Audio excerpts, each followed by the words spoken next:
Hi, this is Hall of Famer Eric Dickerson. What's up, everybody? I'm Matt Leinart, 2004 Heisman Trophy winner. Hey, I'm Zane Gonzalez. Hi, I'm Matt Barry from ESPN. You're getting ready to watch one of the best college football podcasts ever. It's the Harris Highlight Show. You're watching the Harris Highlight Show. And you're watching the Harris Highlight Show. And you're listening to the Harris Highlight Show. Enjoy it. Na na na na na na na na. Na na na na na na na. Na na na na na na na. Na na na na na na.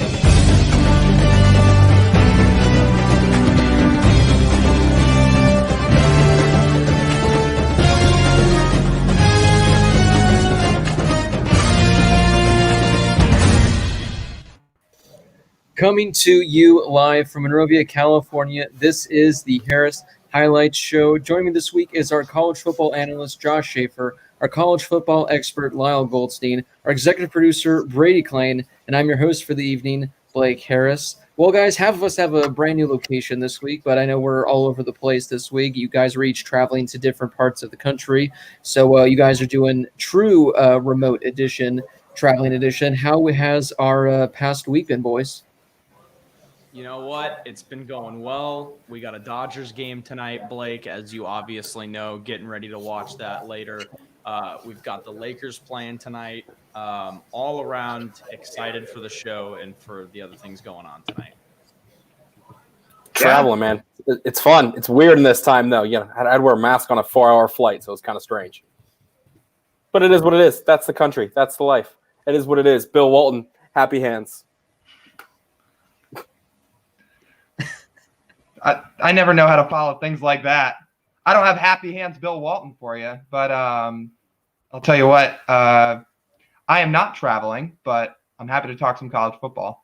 All right, guys, so we got a jam-packed show for you guys this week, a lot to get to, and we have a brand new segment coming up later in the show that I have personally created. The three of these guys have no clue what the segment is. They have no idea what it's going to be about. So if you guys want to see this brand new segment, it's going to be a lot of fun. It's actually going to be interactive for you guys watching at home. So make sure to stay tuned for that sometime later in the show, guys. First things first, if you haven't already, make sure to follow the show on Twitter at the HH Show _. If you haven't already, go over there. And I'm going to be giving a shout out to the next 5 to 10, we'll see how it goes, but the next 5 to 10 followers, if you want your Twitter handle given a shout out, go over there, give us a follow. I'll give you guys a shout out. The same thing for our Instagram. Go over to our Instagram at Harris Highlight Show. If you guys want a shout out, I'll give you one. We need to reach 100 followers. I think we're 15 away or something. We only made the account a few weeks ago. So if you want a shout out, go follow us on Instagram at Harris Highlight Show. If you missed it, you can find those in the description of this video. You guys can listen to the show on Spotify. You can listen to us on Apple Podcasts. We're everywhere. You guys can search the Harris Highlight Show, or again, the link is in the description below. You guys can support our show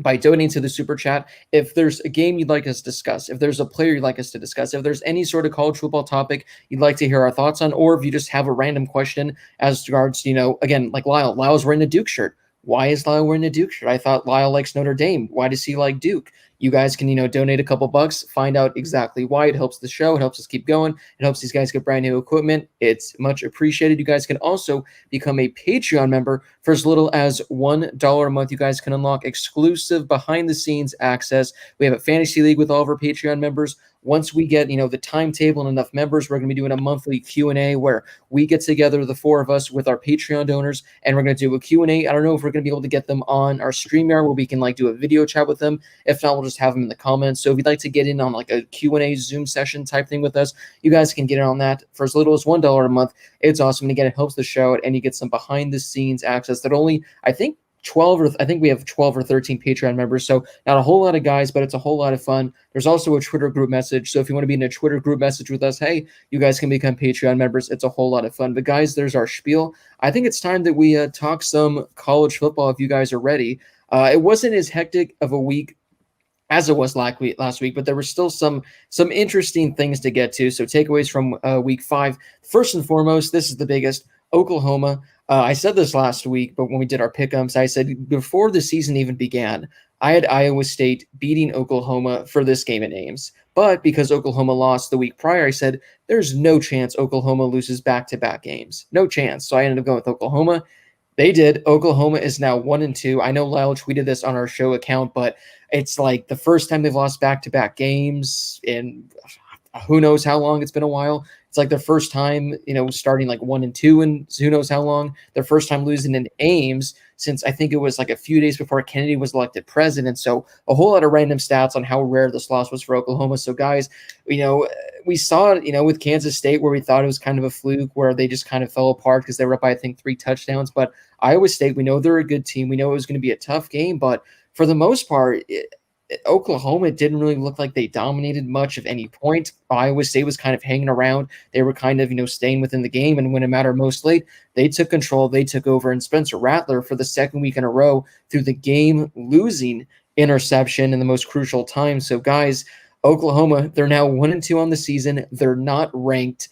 Are we worried about Oklahoma? I know Lyle, he's said plenty over the years about Oklahoma, about the Big 12. So I'm actually going to kick it to Lyle on this one because I know he's, kind of the most passionate in regards to Oklahoma and in regards to the Big 12, because as you can see by the title of this video, it's pretty much the Big 12 is the worst conference in all of college football right now. I know Lyle strongly agrees with me. So for that reason, I'm going to hand it over to Lyle to talk about the good old Big 12. Plain and simple, they're really bad. And this is what we've talked about for a couple weeks now. I said it last week, and here I am again. I'm going to say it again this week. Your 2 darlings of the conference lose in the same week in Oklahoma and Texas. The Red River rivalry, I always slow down when I say that, is always supposed to be a hyped up matchup. And even though the Big 12 isn't always a lethal conference, that's always a big game. This game has really sucked the life out of college football this year, and it kind of doesn't have the hype that it usually does because these 2 teams that were supposed to lead this conference this year, and we talked about it on this show. We said the Big 12 is going to be Oklahoma, there's going to be Texas, and then it'll be everybody else. It's not looking like that right now. Oklahoma, like I said, they're 0-2. Texas is 1-1, and the Big 12 as a whole. Again, I tweeted it this past weekend about basically the Big 12 versus the Pac-12, and there's people out there that like to treat the Pac-12 like it's basically a group of 5 conference, and they don't have primetime games, and they don't have teams show up in big games or win national titles. Big 12's never won a playoff game. Granted, the Pac-12's won 1, but they've had a team in a national title game, and Pac-12 football is way cleaner than Big 12 football. I mean, look, I love offense, but watching a 66-58 game or whatever it's going to be every week in the Big 12 isn't that fun. And for Oklahoma, a team that, sure, they score a lot of points, they also give up a lot of points to the point where they never show up in a big game. They've lost every playoff game they've been in. And the Big 12 as a whole, they're not showing it. I felt this way in the past about the Big 12, and I felt that they're pretty much one-sided when it comes to the way they play football. This is the worst year they've had in a long time. And all the people like me that have kind of harped and preached that the Pac-12 is better than the Big 12, I mean, they're looking pretty good and sitting back and sipping their tea right now because this is the worst year the Big 12's had in a long time. And we're 3 weeks through the start of the college football season. Yeah, Lyle, and that's something that that we've talked about on the show before is kind of the Pac-12, I think, being underrated. And we have always kind of said that the ACC is probably the worst conference outside of Clemson. This year, I get the vibe that the ACC, and I know this is a strange season and it might be a little bit too soon to dive into this. I get the vibe that the ACC this year is like the Pac-12 most years, where you've got a couple of good teams. It's a deeper conference where you have a lot of decent teams where it seems like everybody's going to compete with one another, rather than how it has been in recent years where it's Clemson and everybody else is terrible. The Big 12 right now is, it's chaos. It's absolute chaos. I think the conference is up for grabs for anybody. To allude to what Blake was saying earlier, this is the first time that OU has lost in Ames since JFK was running for president. He would be elected, I believe 3 days later. I remember we talked about this in our group chat. I believe so. The election would have been the 6th, and I believe that game was played on November 3rd, 1960. So JFK was not president yet. First time losing back-to-back games since 2014. First time losing back-to-back regular season games since 1999. I think I said this on last week's show. Similar to Blake, I had Oklahoma losing a game this year, and I said that it was either going to be Texas and like a good game, how it has been the last couple of years, or it was going to be that one upset loss, that one hiccup against Iowa State. And I think we talked about earlier in the season that we kind of thought that maybe it could be Iowa State, but now suddenly, COVID happens. You're not going to have a full crowd. Like, what are the teams going to look like when OU rolls into Ames? And sure enough, Iowa State comes out ready to play. And Brock Purdy drove past his high school today in Perry, Arizona, or in Mesa, Arizona. He went to Perry, home of the Pumas. It's across the street from a massive cornfield. Just so you guys know, I was in Brock Purdy's stomping grounds today. But look, like I think that he and Rattler are very similar. They both come from Arizona. The difference is for one guy, Brock Purdy, who we all thought had one of the worst plays ever last week with that fumble or interception or whatever it was. I believe it was a fumble. I don't know what he was thinking. Joe Davis on the air said, "What is Brock Purdy thinking?" I don't know. That was one of the worst plays I've ever seen. He was a better quarterback in this game. I don't care about stats. I don't care about talent. And like I said last week, how can Spencer Rattler put up those numbers and still look inexperienced, still look like a freshman? But he's been figuring out a way. And I'm not trying to use that as a knock against him or that he was overrated, that he's going to be a bust. The fact of the matter is that he's a freshman and he can put up all the numbers he wants. He looks inexperienced. He looks like he doesn't know what he's doing. He looks like a true freshman. That's the moral of the story for me. And until you start to see those mistakes kind of decrease, which obviously is going to do with more experience, this Oklahoma team is not going to be as good as we all thought they were going to be. The concern for Oklahoma isn't much. Yes, it's tough. Yes, it's a new quarterback. It's the team's third quarterback in 3 years, fourth in 4 years, whatever you want to say there. So they've had a lot of turnover there, and losing a lot of offensive weapons does the same thing as well. I really don't have that much concern. I think Lincoln Riley's a great coach, and he gets it figured out. Spencer Rattler, a young kid, has had some problems in the past. Like there have been rumors about attitude problems and things of that nature. So that's one of the things where if you can get on it early and fix it early, preventative maintenance is what you can do for Spencer Rattler and this Oklahoma team, is you can try to keep his confidence high that you had going into the season. Not so much, throughout the season so far.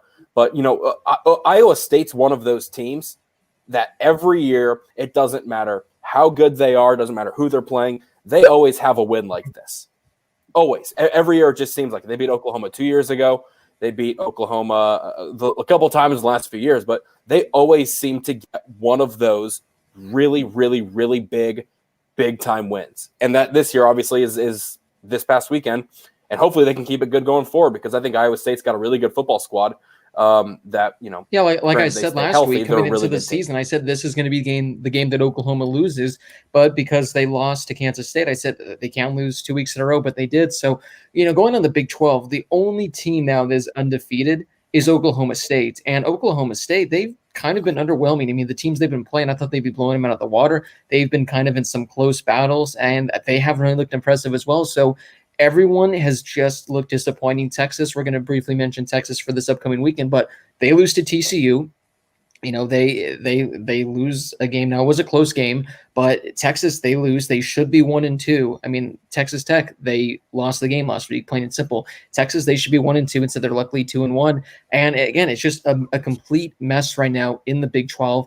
I think the only chance the Big 12 has of reaching the playoff is if Oklahoma State can just win out, go undefeated, or if Texas, they can just have a great win against Oklahoma this upcoming weekend and just have a great finish to their season, and then they'll only have one loss. They can win the Big 12. But Oklahoma, I mean, I think you would think at one point they might have to have another slip up at some point this year. But even then, if they don't, it seems like it's going to be tough for them to make the playoff with 2 losses, especially in a year where there are such fewer games and the 2 losses. Iowa State, they might finish as a top 15, top 20 team, so it might not be a total awful loss. But Kansas State, they're not going to finish. They're not going to finish ranked. They're not going to finish maybe even 500. So that's going to keep them out this weekend, guys. The Red River Shootout, the Red River rivalry. Usually, it's one of the most anticipated games of the college football season. I know a bunch of people in the comments have been saying, "Yeah, not looking forward to it. This has to be the least anticipated game, in a while." I think this is actually going to be one of the more anticipated games in a while for this rivalry because it's going to go 2 ways. Either Texas wins and all of a sudden they're back, they're on pace, potentially win the Big 12, represent the Big 12 in the college football playoff. Oklahoma, if they lose, they're 1-3. All of a sudden now you're hitting the panic button in Oklahoma where they might not even finish the season to 500. I'm not going to say Lincoln Riley's on the hot seat or anything, but if they go 1-3 and if they lose by a touchdown or 2 to Texas, things can get awfully interesting in Oklahoma. Now, if they win, they're 2-2. Their season can rebound. They can go from there, and all of a sudden Texas now, this is they lose to or barely beat Texas Tech. They then lose to TCU, and now you lose to Oklahoma. Their season could be on the downfall, and Tom Herman, he might be on the hot seat all of a sudden. So, guys, we're going to get to them in the pick'ems later in a bit, but usually we kind of spend like a minute on the pick'em games. What are you guys expecting this week from the Red River Shootout? Where, again, like I just said, the seasons for both teams can just go really high, or they can go really low. I'll tell you what I'm expecting. I'm expecting a ton of points, no defense, and whoever has the ball last will probably win. Let me say this, and this might be a lukewarm take, and it honestly might be on the side of a hotter take, but Blake was just talking about it. Oklahoma loses this game. They're 1-3. Lincoln Riley is not on the hot seat, but personally, I do have some concern with Oklahoma because, again, there's already a flaw on an entire side of the football with the way they play defense. And if they're not winning games, my lukewarm take is with every Oklahoma loss is pushing Lincoln Riley closer and closer to the NFL. Because where Oklahoma sits right now is they've made the playoffs the last couple of years under Lincoln Riley, and they get killed. Now their playoff chances are done. Like, they're not making the playoff this year.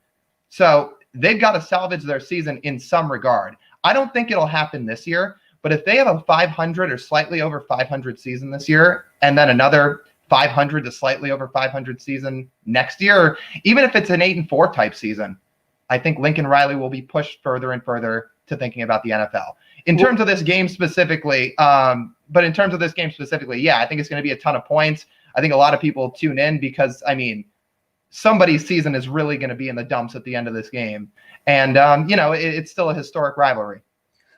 Before one of you guys go, I just want to give my 2 cents is, and yeah, regards to like Lincoln Riley with Oklahoma, unless he's like the only thing he has left to prove there essentially is just to get over that hump and win the national championship, which again, with the loss this week, no chance they're competing. I already think there's maybe like a 10-15% chance they can even get to the playoff.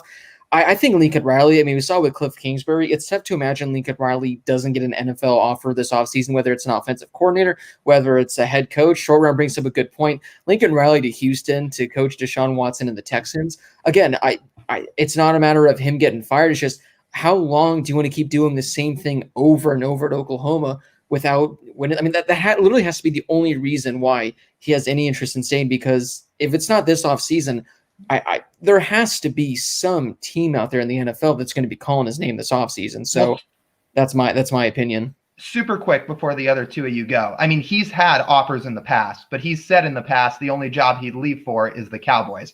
Right, yeah. So teams know how innovative of an offensive coach he is, and he's like, I don't know if he's had an official offer, but teams have certainly reached out to him in the past. But he said the only job I'd take is the Cowboys. What I'm saying with this NFL thing with Lincoln Riley is if Oklahoma continues to lose, he wouldn't be tied down to that Cowboy job. He would say, okay, I'm open to more options. Yeah, that's interesting. You would think, I don't know, I think that's a dumb thing on his part because I think he can go anywhere and he would succeed. I'm sure teams will give him great positions, but hey, with how the Cowboys season's going this year, maybe they fire McCarthy and maybe there's an opening for Lincoln Riley this offseason, so who knows? Exactly. I think this is still a rivalry game that people are going to watch. And for me personally, I'm going to press pause on Lincoln Riley jumping ship just yet. My thing going into this game is, first of all, I'm just going to say it. I think Oklahoma's done. I think Blake's right. I think they have no chance at the playoff. They're done. Texas, I think, can bounce back. I don't see it happening. There are too many holes on that team to make a playoff push. You guys remember when we gave our playoff predictions earlier this year, I didn't have a Big 12 team in the playoff. However, this is not exactly how I expected there to be no Big 12 teams in the playoffs. I have Texas this year. in mind going undefeated, so thanks a lot. Well, I don't know. I don't see either of these teams getting in. I don't see the Big 12 getting in because their only other chance at this point is Oklahoma State, and I think that that's an opportunity for the Big 12 to get in. But again, kind of like we mentioned before, that requires, I think, no disrespect to Illingsworth or whatever his name is, but Spencer Sanders, if he comes back and if that offense starts clicking again, because if we're being totally honest, who is that? Not me. Oh. Well, it's gone now. All right, then. I think if Spencer Sanders comes back and that offense gets rolling, because if we're being honest, the Oklahoma State defense has not really been the problem. So I think that's the Big 12's only chance at this point is Oklahoma State. I just don't know what to expect this game. I think our pick'ems are going to be interesting. There is no way it's a clean sweep. I'll say that right now. I think there's no way, mostly because if the three of us pick Texas, I know Blake's going to be like, well, that is unacceptable. And Blake's going to pick Oklahoma. So that's one reason. Yeah. But I don't think there's going to be any consistency for any of us when it comes to picking this game later. But I mean, it's just every year. I think that Tom Herman is on the hot seat at this point. But that's another thing. Like USC hired Texas's offensive or defensive coordinator, Todd Orlando, this past year. And as an LA guy, all I hear is, what are you doing hiring a Big 12 defensive coordinator? I sat back. I don't have an opinion on it.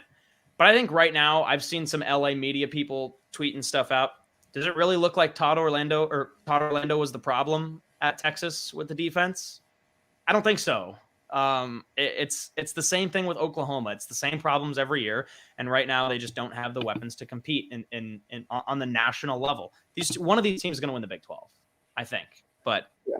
I don't know. This is a game that I'm still going to watch this week. It's a rivalry, so we'll see what happens. It'll still be interesting. But this is like whose season ends this Saturday and who stays alive is the way that I'm going to look at it.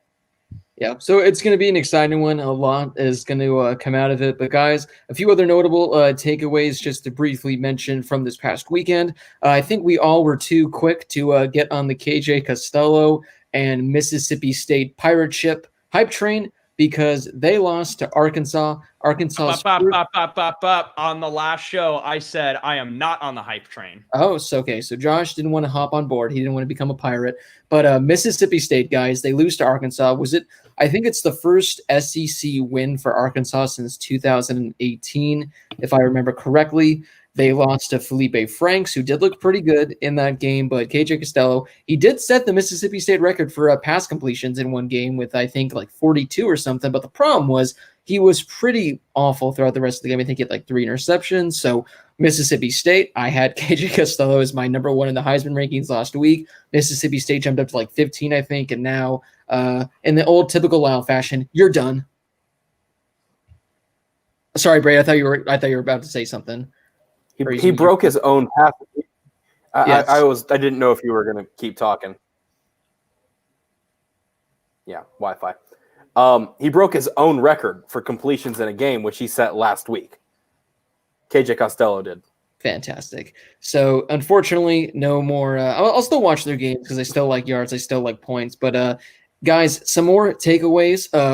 Florida, Kyle Trask, Kyle Pitts. The best 1-2 punch so far in college football. Kyle Pitts looking to become the first tight end to ever win the Heisman. Later in the show, we're going to give our Heisman, our way too early Heisman top 5. Maybe Kyle Pitts is going to be in there. Maybe he won't be. But guys, just yes or no, do you guys think Florida is a legitimate contender, not in the SEC, but to win the national championship? I do. I mean, their defense, it's kind of the opposite of, I think I've said this in the past. I might have said it last week.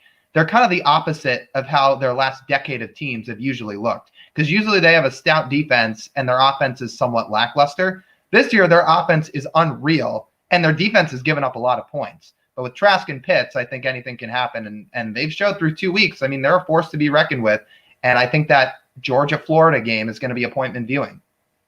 Yeah, so before we move on to our next topic, our man Connor comes in with a generous donation. Thank you so much, Connor. Just how bad is Kansas that Khalil Herbert was their backup? Now he's leading the country in rushing, total yards per game, and yards per carry. Virginia Tech got a stud from the transfer portal. Bro, Connor, I think I said this last week. Every game that Kansas plays, every week, I'm going to have in Blake's bets, whatever the spread is, because essentially I think through the first 3 weeks, I've taken Kansas, well, except for the first week when I said Kansas was going to win, and then they ended up losing. But the last 2 weeks, I've taken Kansas, whoever played Kansas, and they've essentially doubled the spread.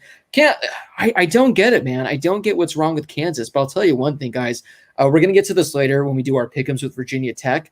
I think Josh mentioned this about how the ACC is, kind of like what the Pac-12 was, where the Pac-12 was never the best conference, but they're the most competitive. So far this season, the ACC, again, they're not the best conference. They do have the best team in the country, but the ACC, man, you got Clemson, you got, Miami, who's coming in the top 10. North Carolina's in the top 10. You got Notre Dame still, they're in the top 10. And then you got teams like Virginia Tech. I think Pitt, they were kind of in the back end. They did lose this week. Louisville, they're coming. I might be forgetting a team or two, but Virginia Tech, they're looking, good. I want to see them play a somewhat, formidable opponent that they can, hopefully give us a better eye test. They do play North Carolina this week, so that's going to be a good test. But Virginia Tech, I know we talked about it last week, guys, how Connor said that they were leading the country in rushing yards per game after playing only one game, but I don't have what their exact numbers were again this week, but they were just running the ball all over. So Virginia Tech, I think we're going to be talking about them in the ACC once we get some more of these, ACC ranked on ranked matchups. And again, especially, like I said, they're playing Sam Howell, North Carolina this week with a win. Virginia Tech, they might be a top 12, top 13 team in the country by next week.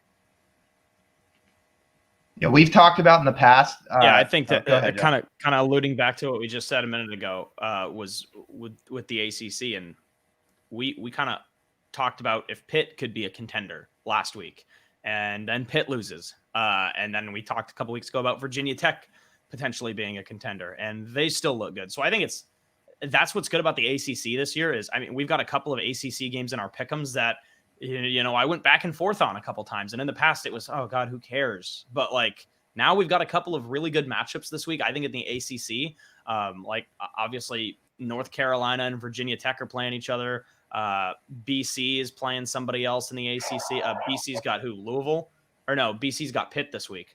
So those are two more pretty good teams meeting up with each other. I don't know. I think it's a good conference this year, and I think Virginia Tech is one of those teams that's going to compete for it, just like Miami and Clemson. Real ACC teams, Lyle. Oh, they are a real ACC team for 2020. But no, I was going to say, we've talked about Pac-12 versus ACC on this show in the past too, just like we've talked about Pac-12 versus Big 12.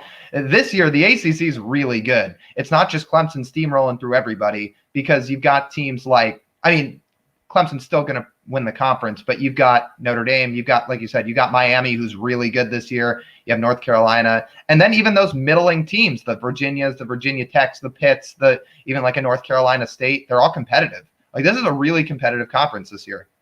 Yeah, so guys, I went and I looked up the numbers. So for the second consecutive week, Virginia Tech rushed for over 300 yards. Khalil Herbert, this guy so far through 2 games, 312 rushing yards with 3 touchdowns. Do you guys want to take a guess at what his yards per carry is so far with 312 rushing yards? 6.6. 9. 11.4. 12. It's exactly 12. This guy's averaging 12 yards per carry. So, I don't know. Maybe he had a huge, I'm trying to see. All right, so he had a 60-yard run and he had a 37-yard run, so that helped out just a bit. But still, through 2 games, you have 300-plus yards and you're averaging 12 yards a carry. So, again, this Virginia Tech team, they're going to be, looks like the best rushing team in the country so far. So, definitely something to keep an eye on. But, guys, before we move on to talking briefly about the AP poll rankings, any other games, notable performances, anything you want to briefly mention from this past weekend? Let's see, just bouncing off that really quick. Let's see if Khalil Herbert can keep up the Darrell Henderson pace. Because remember, 2 years in a row, Darrell Henderson averaged 9 yards a carry at Memphis. So let's see if Herbert keeps it up. Or like even like I think a year or two ago, Travis Etienne was averaging like I think nearly 9 yards per carry. He was like somewhere in the 8 range. So that'll be interesting to see. But yeah, guys, any notable things you want to briefly mention before we move on? UCF frauds, absolute frauds. You have continued for the last 3 years saying that you are the national champions, and then you play this game at home this week, not against a Power 5 team, and you get embarrassed at home. And you know what the worst part about all of it is? What were you doing in the fourth quarter? Like, the play calling was horrible. There was no clock management. The timeouts were awful. They were taking terrible penalties. Like, that's not a national championship team. That's not a team that makes the playoff. That's not a Power 5 contender in any other conference. Like, if you want to be considered legit, if you want respect from all of these Power 5 programs, if you want national respect, act like a Power 5 team. Act like a team that should win a national championship. And that's, again, we've said this time and time again, and say, what did Boise State do when they wanted national attention? They beat Oregon. They went out and they beat Oregon. They beat Oklahoma in a bowl game on the national scene. They did all these things, and I get that, like, maybe people don't want to play UCF. People don't want to go to Orlando, or they just don't want to schedule UCF. Sure, I get that. Maybe people don't want to be embarrassed by a team that claimed another national championship, just like Alabama claimed like 19 national championships. But whatever, that's not relevant. So sure, like I get maybe people don't want to do that. But then when you're playing the teams that you should be beaten by 40 points, beat them by 40 points. Play good football, play clean football, don't take stupid penalties, don't completely mismanage the clock, don't go crazy over alleged missed calls when things aren't going your way. Just play football, just play better football, and then you'll get national respect. So that's my 2 cents. They beat Auburn a couple years ago. Good for you. You deserved it. Then you got spanked by LSU. That's fine. You know, you win some, you lose some. This is a game you should have won, and you lost, and you looked pathetic at the end of the game. So that's my 2 cents on UCF. Josh, I will say this, as we say every week, good teams win, great teams cover. UCF was a 21-point favorite in this game against Tulsa, and I think they ended up losing by double digits, I want to say, or maybe it was like 8 or 9 points. But so it was about a 30-point swing. So again, that determines teams right there. That's why I never thought USC was great over the last decade, because USC, although they would win games, they would never cover the spread. So for that reason, they couldn't be great. Because we're watching this game. Great teams cover. Great teams cover. I'm watching this game with my dad, and we're going back and forth between whatever the other big game was at the time. I think maybe it was the Oklahoma game that was still on. And we're going back and forth, and we've got the UCF game on, and he just goes, "So what's Tulsa's mascot again?" And I was like, "The Golden Hurricanes." And he's like, "There's not an ounce of gold on that whole uniform." And I was like, "You know what? That's an excellent point. I have never seen Tulsa wear gold. I haven't seen them wear gold in like 3 years. I think they've got those gold helmets, but like, I can't remember the last time I've seen them. Maybe I'm just not watching enough Tulsa football, but there was no gold anywhere on those uniforms. Being nitpicky, but gotta love Steve. All right, guys, one final notable takeaway from this past weekend actually came out today, I think, or maybe it was yesterday. Time is not existent anymore. It was today. Trey Lance, he officially, to no surprise, opted out, as Brady said perfectly in the chat. Brady, I'll let you say your infamous quote that sums it perfectly. A true one and done.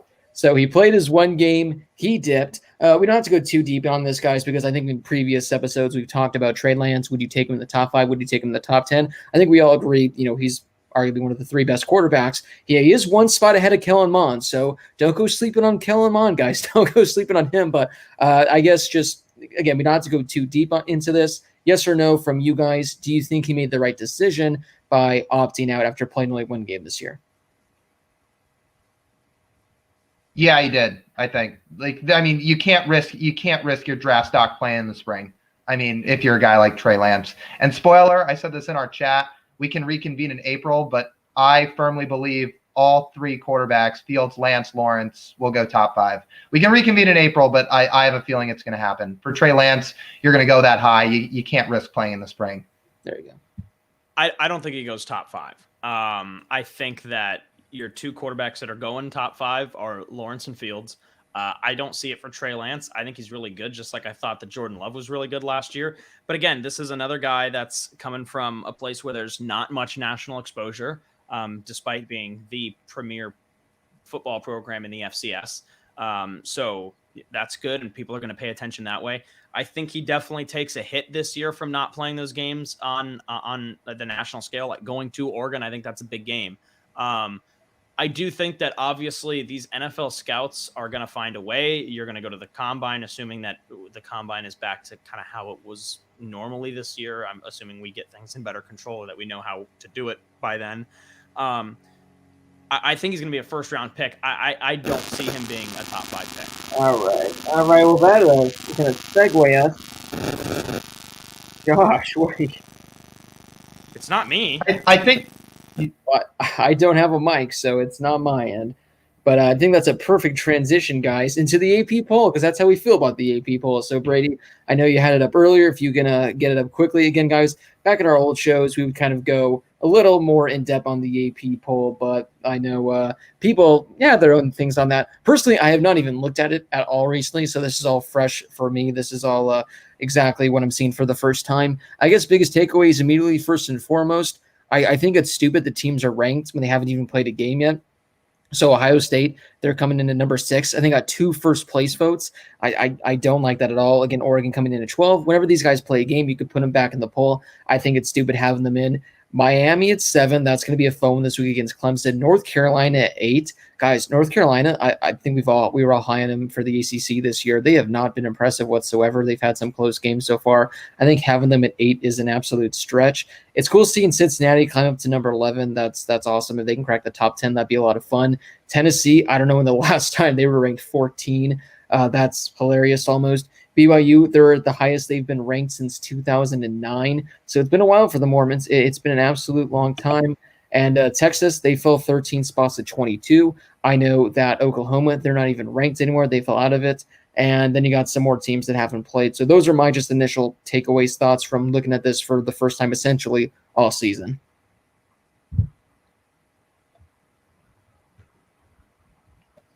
I'll say something here pretty quickly, Blake, to what you said about Tennessee. The highest they've been ranked was 9th in 2016. So it's the highest they've been ranked since 2016. Really? I don't even remember that at all. Wow. I just can't remember Tennessee being elite.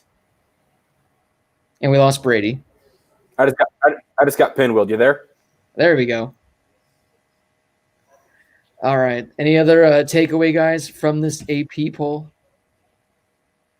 I think it's dumb having so many teams that haven't played in here, especially teams that would have been like fringe like top 25 programs. Like, all right, Oregon would have been a top 12 team going into the season, right?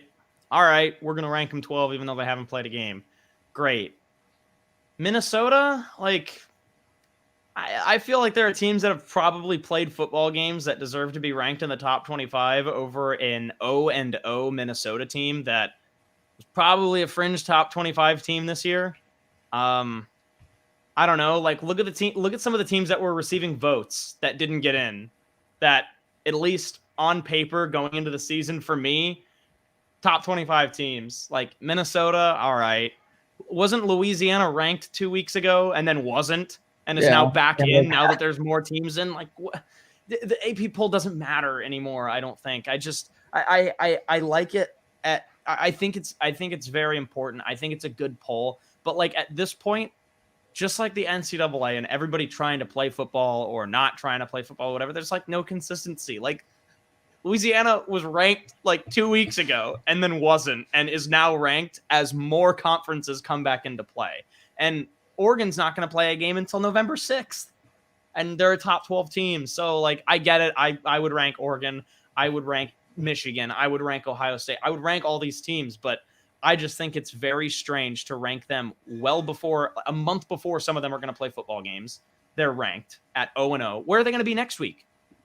What happens if half these teams lose, a bunch of other teams win that aren't ranked, and then they're in? Is Oregon still... What is Oregon going to do? Do they fall? Do they move up? Like, what's happening? They don't play until November 6th. Yeah, it'll be interesting to see where if I can find this comment before I move on to our next topic really quickly. As I said last week, guys, if we don't speak of him, that's because it was what we expected. If we do speak of him, that means he had a fantastic game.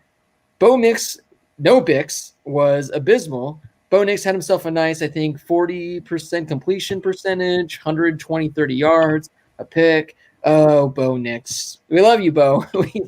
Prove us wrong, Bo. Prove us wrong. All right, guys. Brady, do you have any thoughts on the people before we move on? No? All right, guys. We have this new segment idea I have. I want to actually bring it up now because it's just a lot of fun. I see we have a lot of people in right now. But before we do that, I want to give a quick update on our Patreon league. We kind of mentioned it briefly at the beginning of the show. We do a fantasy football league with our Patreon members. Guys, this past weekend, I scored, no surprise, as the greatest team ever assembled, 267.5 points in my beatdown of Country Road, Take Mahomes.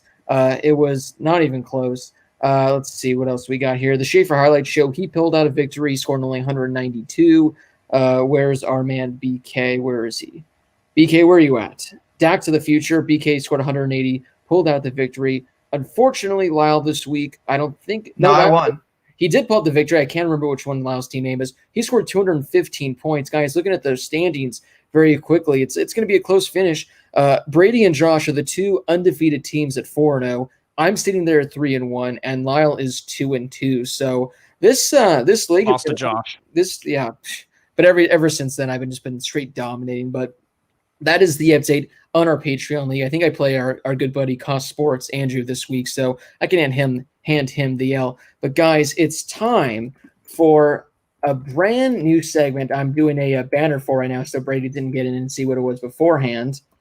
Now, I don't know if you guys have watched, NBA on smart because I looked. There you go. So I don't know if you guys watch Inside the NBA on TNT. It's arguably the best show out there, bar none. They do this segment where essentially Charles Barkley, not the brightest guy out there, they pretty much have him. They ask him questions about who does he play for. They take NBA players and they pretty much ask him who did he play for. So guys, what I'm going to be doing is taking random players in the NFL and asking you guys, what college did they go to? All right. Can you guys hear the music all right? It's very loud. Let me turn it down a bit. Guaranteed. Oh, boy. How does this sound, guys? Is the music okay for you guys? Or is it a little too loud still? That's fine. I'll turn it down just a bit. All right, guys. Brand new segment. Who did he play for? So if you guys are in the comments, you guys can interact with us. You guys can have some fun with this. As I asked you guys, if you have a pen and paper, great. You guys can write your answer down. If not, it doesn't really necessarily matter. But let's get this anyway, guys. Who he played for? Who did he play for? Starting with our first one, guys. Running back for the Green Bay Packers, Aaron Jones. Who did he play for in college? I'll give you guys about 5 to 10 seconds before we get our answers because I know these comments are probably going to be coming in hot. So Aaron Jones, guys, who did he play for? Let's see those answers, boys. All right, we got Lyle saying UTEP, the good old Miners, I think is what they are. Josh came in and said UTSA. Unfortunately, Josh, it is not UTSA. I knew it was one of those, man. That's UTEP. my bad. It is UTEP. I had to start it right there. I had to get you guys started with that one right there. All right, next one for you guys. Next one. Gardner Minshew.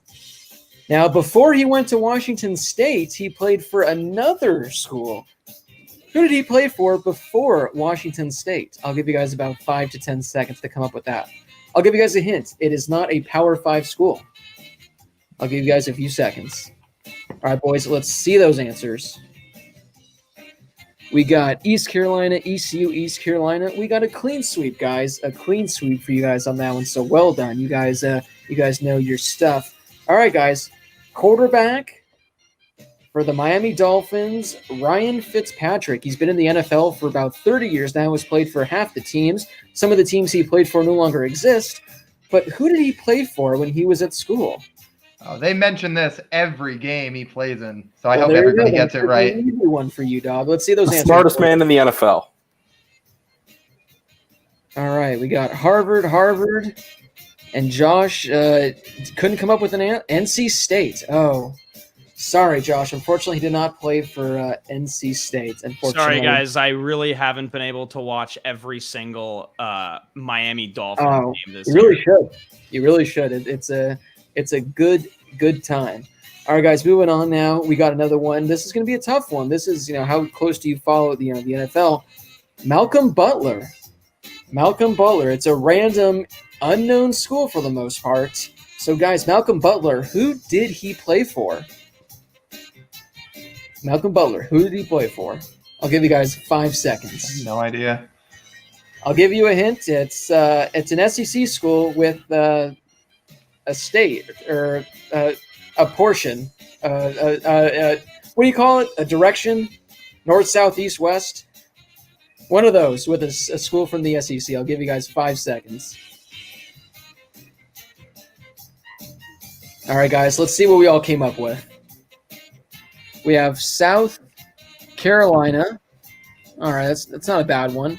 We got South Alabama. We got East Alabama. Guys, West Alabama is the correct answer. So you guys got the Bama right. You said it was an SEC school. Alabama. No, I said it was an SEC school within an East, South, West, North, one of those things.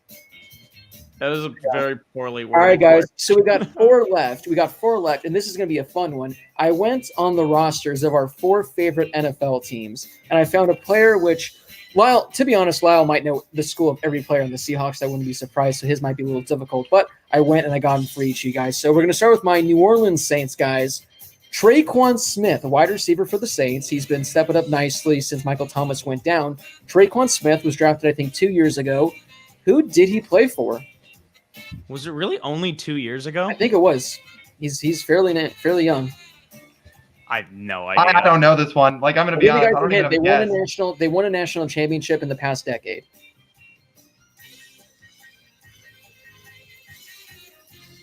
All right, boys, let's see those answers. They won a natty in the past decade. You know what? I think this is right, actually. We got UCF, Auburn, and Ohio State. Brady, he knows who the true national champs are. Traquan Smith, he played for the Central Florida Knights. All right, guys, we're going to move on now to Lyle's Seattle Seahawks. Again, I'm not going to be shocked if he gets this one completely. But, guys, tight end, I don't know if he's active, but he very well might be. Jacob Hollister. Who did he play for? I'll give you guys a hint. It's not a Power 5 school. Yeah, honestly. Do you not know it? No, I can give you all the other tight ends, not Hollister. Mostly because we're paying him way too much money to not play. I'll give you guys a hint, guys. A team in the Mountain West. I'll give you guys 5 seconds.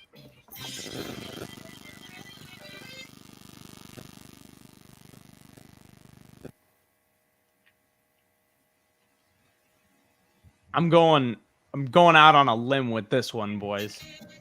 All right, let's see. I'm sorry I had to replay the song. All right, guys, we got Nevada, State, Reno. Nevada, and Lyle comes in with Boise State. Guys, he was at good old Wyoming, in the middle of nowhere, playing football, doing what needs to be done out there in Wyoming. Who knows? All right, guys, we're actually going to stay on the topics of tight ends with the Los Angeles Rams. He's their best tight end, one of the up-and-emerging tight ends in all of football. Tyler Higbee. Guys, Tyler Higbee, who did he play for? Josh, you're muted. Josh is still muted. Sorry, I was talking about this with somebody the other day. All right, So well, I'm then he ready. knows. So, Brady, Lyle. I don't think I even have a guess for this one. Do you, Brady? Can I get like a part of the country? Well, we'll just go and see how well Josh knows it, because at this point, it's been a while. Western Kentucky. He was a hilltopper. No, I was writing Kentucky. I wrote Kentucky. Now, I was going to stay on the topic of tight ends for this one, Brady, with good old Mo Alley Cox at Wichita State. Yeah. No, VCU. Oh, you're right. You're right. VCU. You're He played right. basketball at VCU. But I thought I would switch things up. Guys, now, he's their best player on defense, but a lot of people might not know where he went to school. Guys, Darius Leonard, arguably one of the best defensive players in the NFL. Only been around for a few years. Not a school you would think, guys. Darius Leonard, who did he play for? Oh, it's some insanely small school. That it is. All right, guys. I'll give you a hint. It's a state followed by state. Yeah. Let's Can I let's give see him if the I got conference? it. Unfortunately, Lyle, it is not Wait, Alabama State. Is but it a that's good small guess. school? It's in the MEAC. Is it a small school? Sure, if it's in the MEAC, it is. Brady's got it correct. Sorry, Josh, you ran out of time. Let's see what you wrote down, though, or if he had anything written. Indiana State. No, The he's Fighting not Larry Birds. He's not Larry Bird. South The fighting. Yeah. South Carolina Who was State. the tight end for the Packers that caught 3 touchdowns last night? I can't even remember his name. I know Robert Tanyan. He went to I forget where Indiana to State. school. Indiana Oh, really? State? Yeah. All right, guys. Well, that wraps up this first ever edition of Who Did He Play For? You guys did fairly well. Well done. I know a lot of people in the chat were having a good time. They were posting, how they did and everything. So overall, well, what's going on here? What is this? I am confused right now as to what's happening right now. And I think you're muted, Josh. Yeah, I don't know what's happening right now. Wait, are you guys together? Yes, sir. Thanks for Here the we invite. are. Well, you were moving into a new place. I was going to invite you, but suddenly Blake's moving in with his girlfriend. Way too cool for all of us. Hey, like I said though, Josh, you're invited for NFL Sunday. Come over and watch some games on the big TV. I'm down. Eat like crap, drink like crap. Watch the Saints win. Watch the Rams lose. It'll be a great time. All right, guys, we got a few segments still to get to before we close this out. We got a fun one. I know everyone enjoys this.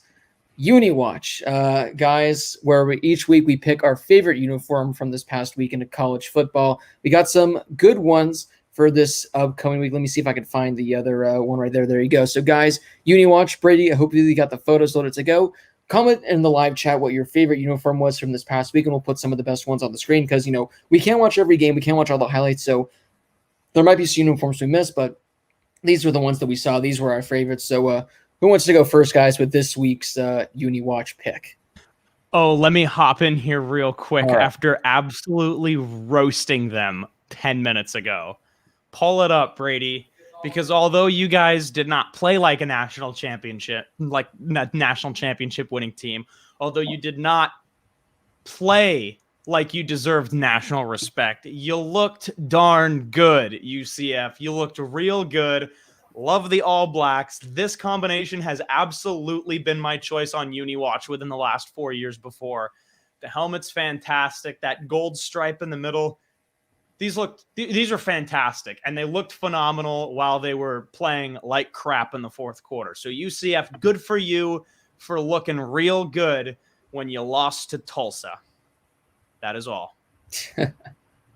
Not bad, not bad. All right, who wants to go next? Lyle, let's go to Lyle, because Lyle actually made this fun and interactive for all of our followers on Twitter. So again, if you haven't already, make sure to go follow us on Twitter so you can be the person, because as Lyle infamously said last week, he doesn't care about uniforms. He just cares about the games being played. So if you want to pick the next uniform for next week's UniWatch, go follow us on Twitter. Lyle posts a poll before the show, and you guys can vote for different options. So Lyle, this isn't necessarily your pick, but this is what the viewers decided. My exact quote last week was, these guys could play in white T-shirts. So I decided, okay, I'll let the fans vote. I'll put a poll on Twitter, let the fans have a voice, and I'll be the voice of the fans on the show. So I put it on Twitter, which you can follow at the HHShow_. And the nominees, because I didn't want to take anybody else's on the show, Vanderbilt, Duke, Missouri, or other. And the one that won 42.4% was Vanderbilt. And these were pretty nice. You got like the all black on the front with the pants and the locks on the side of the pants. And then you've got some light gray and like the gold lettering and the gold crowns, or not crowns on the helmets, but the gold face guard on the helmets. And Vanderbilt, like I said, you might not win a lot of games, but you killed it with the jerseys this week. Well, the worst part, first off, the pants are sick. I didn't even notice the chain upon seeing him for the first time. That's fantastic. The worst part is you can't even see what I thought was the best part of this uniform is the helmet, where it says Vandy, like in this cursive font. It looks really good. But yeah, no, these Vanderbilt uniforms, they're going to go 0-12, 1-11 every year. But if you're going to lose, you might as well lose in style. Josh, here's a comment for you that you're going to love. Oregon always has the best uniforms. Wrong. I agree, AJB, but then again, what do I know? I'm letting fans vote for me. But seriously, Exactly. we'll post a poll every week. I'll post it every week on our Twitter account, and you guys can vote, and I'll be the voice of the fans each week for UniWatch. All right, so Brady, I know Brady's getting a few photos loaded up, but if he was able to load up mine, that'd be fantastic. Now, this wasn't a uniform we've seen for the first time this weekend. This team wears it a few times every year, and they should switch this to their permanent uniform because it is absolutely it is fantastic. It is beautiful. It is perfect. I'm in love with it. And it is, drumroll, building suspense. I love it. These BYU uniforms, this blue, I love it every time they wear it. You can't really tell it here, but the helmet, the blue is kind of like shiny with the Y in the logo. It just looks super clean. It's very basic, super simple. I'm sure this is a uniform that Josh would really like because, again, it's simple and clean. But BYU, you need to make these your permanent uniforms because, again, simple, nothing over the top, but it works, and I absolutely love it. That's all I got to say. Looks good. I do like it. All right, Brady, let's see what your pick is. Yeah. And then I think this team's got some of the best uniforms in the country. Every week they do great stuff. I rocked with TCU this week. I love the purple and black combo that they do in the whatever you want to call it, like a necklace or the collar design of the horned frog is just always super sick.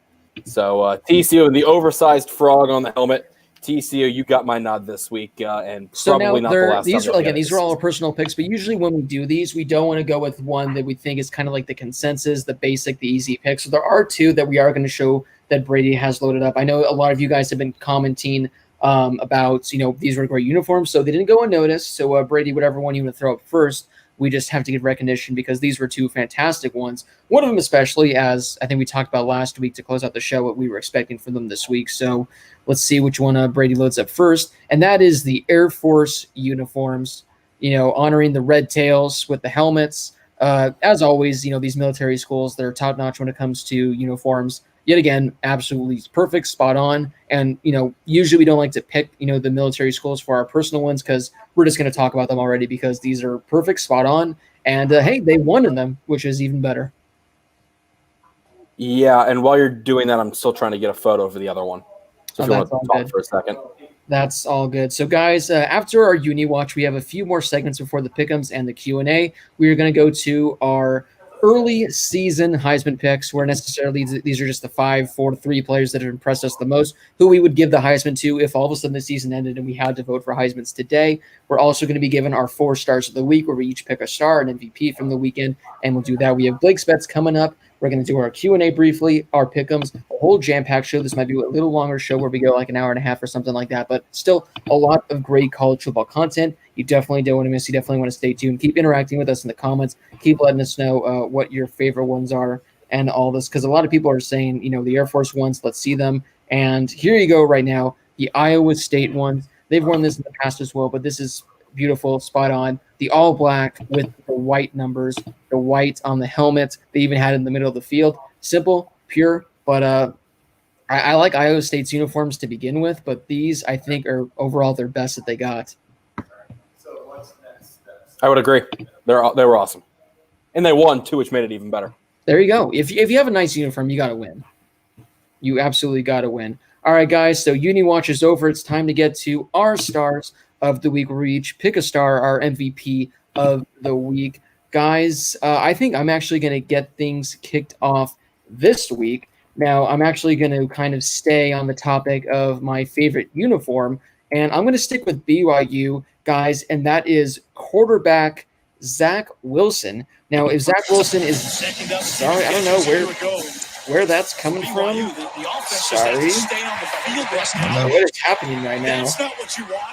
All right. Sorry, I was trying to get his numbers up, but for whatever reason, ESPN was playing a bunch of random videos, and let's go to College Football Reference. in order to get his stats. But guys, Zach Wilson, BYU, we've seen a lot of great quarterbacks for BYU over the years. Tanner Magnum, we saw Taysom Hill, and there's just been a bunch of good ones. But Zach Wilson, guys, he very well could be the absolute best one that they've had so far. He was fantastic. He had, I think, 5 total touchdowns from this week. I think he had 3 rushing touchdowns, 2 passing touchdowns. For whatever reason, ESPN's not loading, so I can't get his exact numbers, but I think he had 5 touchdowns. He only had 2 incompletions on the entire week. He only had 2 incompletions. I think he was 24 of 26.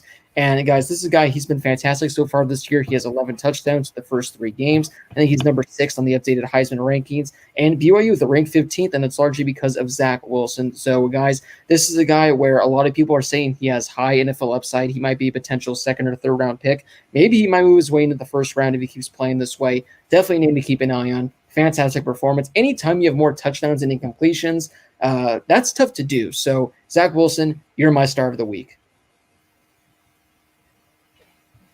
Yeah, and I know we talked about or not we, but sorry, I was going to say we were going to talk about, because I saw on Twitter that people do think all of a sudden he has a chance to go somewhere in the 1st round because of how well he's played.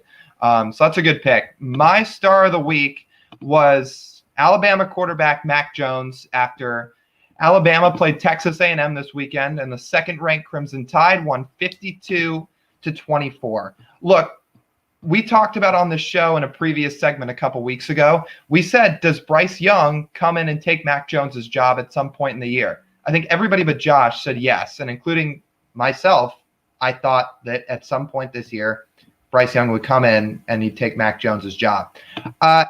If Mac Jones is looking to keep that starting quarterback job, he's off to a pretty good start. So he's 20 for 27 this past weekend, 435 yards, 4 touchdowns, and he threw to 2 different receivers that went for over 100 yards.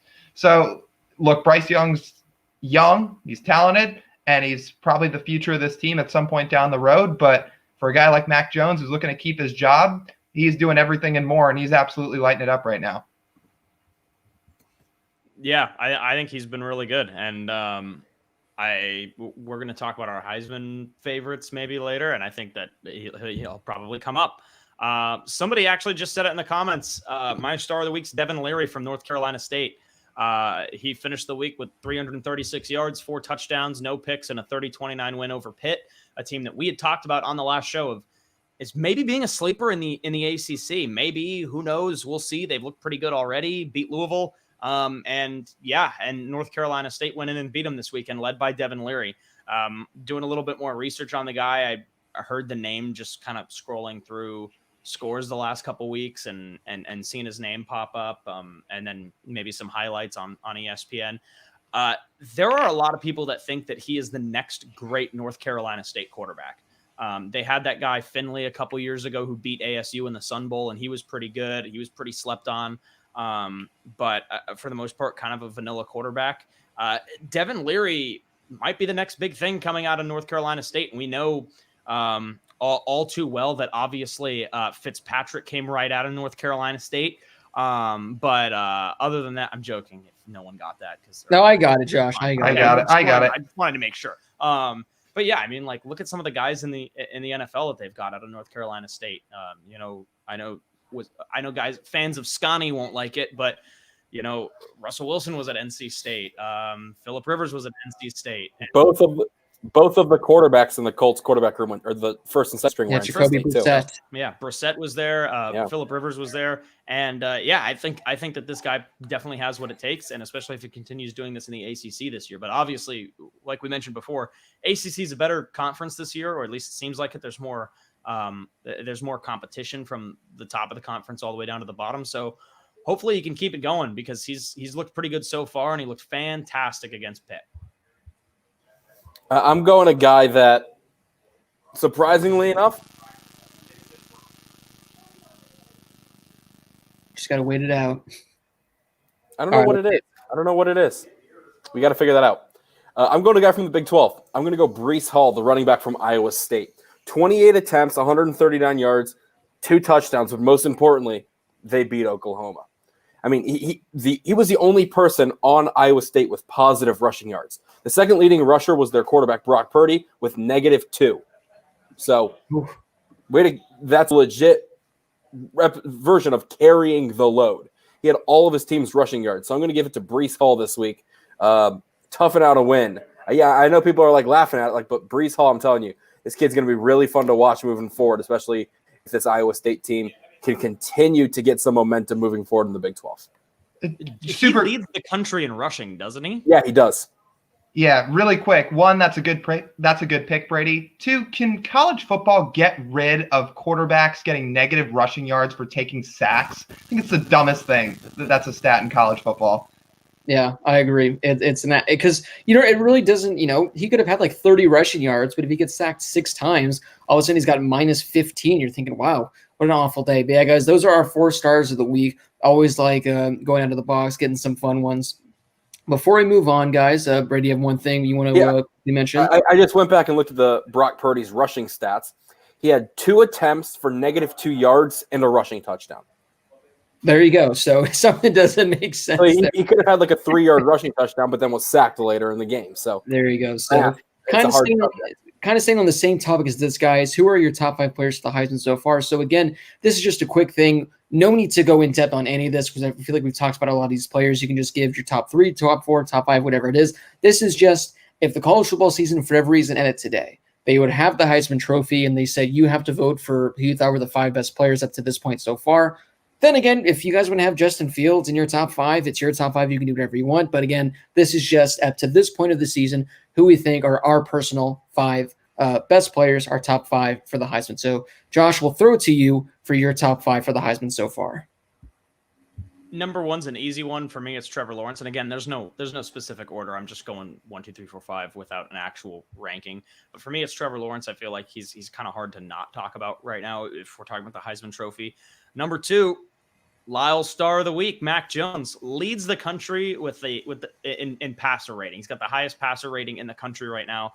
I don't know if I'm on the Mac Jones hype train per se, but I think he's a good enough quarterback to lead this team. I think he's better than a lot of the Alabama quarterbacks we've seen in the past, where it's like team stacked, but their quarterback is Jake Coker, and they're going to win a national championship. No offense to Jake Coker, but like, that dude was not a Heisman caliber guy. That guy was not an All-American. And I think Mac Jones has the potential to not be a Tua, but be one of those guys that is a huge contributor to an Alabama national championship team. So I've got him in there. Kyle Trask, we've talked about him before. He continues to look really good with Florida.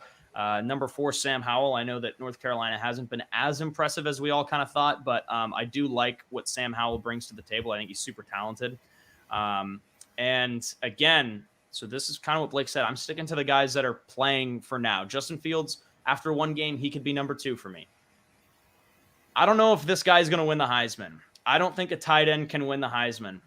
I've got Kyle Pitts, guys. And you guys know, I've said this for 4 years. The Heisman Trophy does not necessarily go to a guy, or should not necessarily go to the guy that has the best stats in the country, right? It should, and it could. The Heisman Trophy is for the most valuable player, I think. And I think that a Heisman Trophy winner is the guy that you take off that team and it is a different football team. I think Kyle Trask is a great quarterback. I think he has Heisman qualities. If you take Kyle Pitts off that Florida team, that offense is different and that team is different. That's why I have Kyle Pitts in there. Also, 50% of his catches are touchdowns. That's pretty good. He's got 6 touchdowns through 2 games. That's pretty unreal, and we've tweeted about him on the account before. We've tweeted out videos of him. Look, I don't know if anybody else has Kyle Pitts in there and is going to talk about him, so I'll just wrap it up. Like, dude's legit. He's awesome. I don't know if a tight end's going to win the Heisman Trophy, but for me right now, even over Kyle Trask, who I have on my Heisman list right now, he is the most valuable player to that team. It's funny you talk about that, Josh, because Kyle Pitts is also on my list. Right. So, look, I have 4 guys that are playing currently that I'd put in the Heisman race. If I had to pick a 5th, it would still be Fields. I know he's not playing, but we know how good he is. So I'd have Fields at 5. But the 4 that are playing, I have Pitts at 4. I have De'Aaron King at 3. I have Kyle Trask at 2. I have Trevor Lawrence at 1. Josh, I too have Kyle Pitts on mine. I'm only going to put 4. I see Josh in the background reacting too.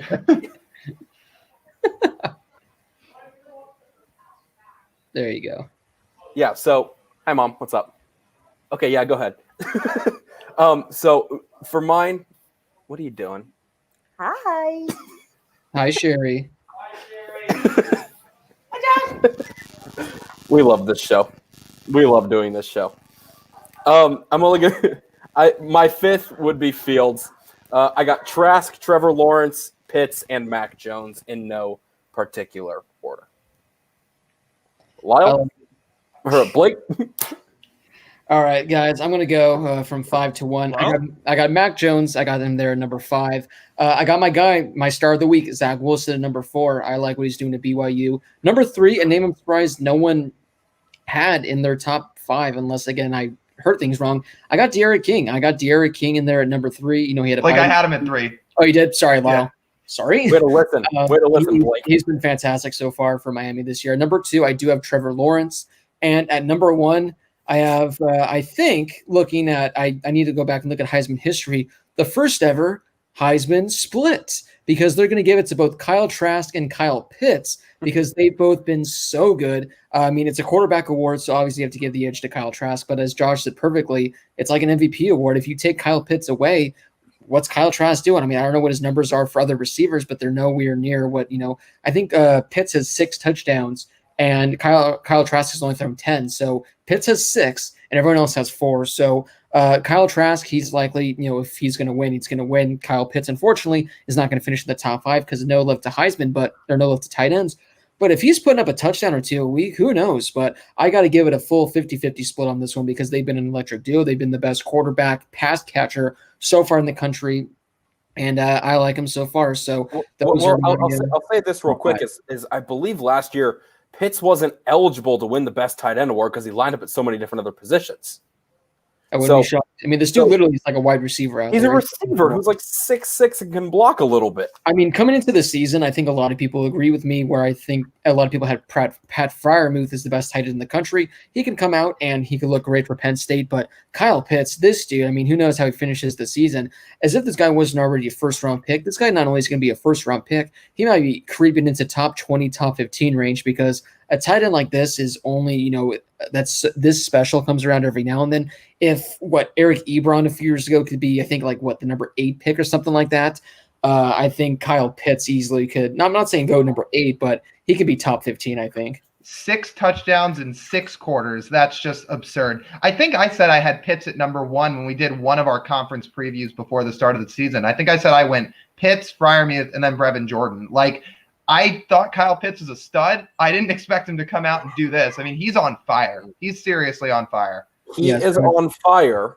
And no one else is. I had him on my fantasy team last year, so I was excited for Kyle. I don't know if I had him on both. I definitely had him in our big group, but I was excited for Kyle Pitts this year. I do have to say, Blake, I am very surprised that you do not have your boy Shane Buechele on your list. He leads the nation in passing. He's got 10 tutties. He was initially at number 5, but then after looking at my star of the week, I added Zach Wilson in there, and I wasn't about to take out any of the other guys, so I got Shane Buechele coming in at number 6. But hey, don't sleep on my 2017 Heisman Trophy winner Shane Buechele.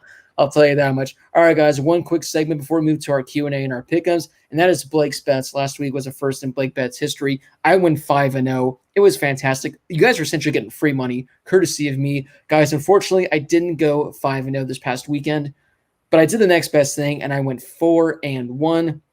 To quickly summarize what I did last week, my lone loss of the week was Memphis. I had them -2.5 at SMU. They ended up losing the game, but the rest, again, always bet against Kansas. I had Oklahoma State -21. They won by 40. I had Ole Miss +6.5 in Kentucky. They won outright.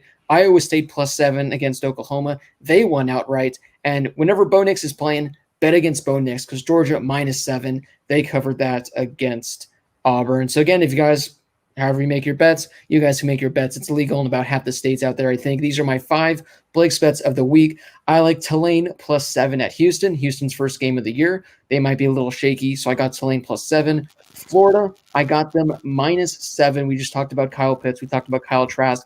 I got them -7 against Texas A&M. Virginia Tech, I got them +5 at North Carolina. Texas Tech, I got them +12.5 at Iowa State. Iowa State, they might have a slip-up this week after a great win. and I got Alabama Ole Miss. I got the over of 67. Anytime you got Lane Kiffin in the game, you got Mac Jones slinging the ball. I think this could easily get 70, 80 points, no problem. So I'm going to go with the over in that one. And those are Blake's bets this week on the season, guys. If you've been following along, I am 11-3. That's a pretty good number right there for those of you in the betting world. 11-3, so not bad. We call that a heater. That's a heater. So you guys are getting some fire picks here. So if you want to win some money, going over there, Blake's bets. Those are them right there, guys. We got time for 2 segments: the Q&A and the Pick'ems. Which one do you guys want to do first this week? We kind of rotate every week, but which one do you guys want to go with first? Q&A. Q&A. Sure. All right, guys. So it's the Q&A. So if you guys have any questions for us, ask us questions in the live chat. Unfortunately, none on Twitter this week because simply I'm a working man. I'm all over the place. I'm doing things. I forgot to tweet out the Q&A. It happens. It happens to the best of us, but that's okay. Why don't you just have a scheduled tweet every week to go out? I know. I really need to do that. I really need to. Or one of us can tweet it out. That's also true. You guys could do that as well, guys. This isn't a question, but this comes from your boy Rez, and he says Trey Lance is better than Trevor Lawrence. There are people out there that the majority think Trevor Lawrence is the best, but there are those that do think that Trey Lance is the best overall prospect in this draft class. First of all, no.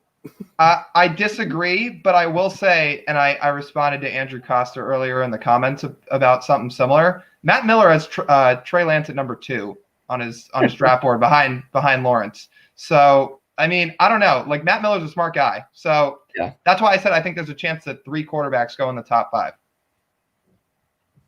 I don't think 3 quarterbacks go in the top 5. I don't think Trey Lance is better than Trevor Lawrence. I like them both, but I like Trevor Lawrence at 1 probably. Plot twist: Blake just stood up and is going to show on Lyle's camera. Yeah, we're gonna. Oh, there's a dog. Yeah, the dog wanted to get in. What's the dog's name? Peely. Peely. Spell that. Pili. Can you use it in a sentence? Peely is on the bed. Okay. Okay. He is looking. Okay. Whoa. Can we have origin, please? Country of origin. Chile. All right. Anyway, guys, let's get to some questions right now. We got a fun one, of course, from Short Round. Which college football player would be the best at capture the flag? I'm going to jump in right here, and I'll say this immediately. I'm going to go Rondale Moore.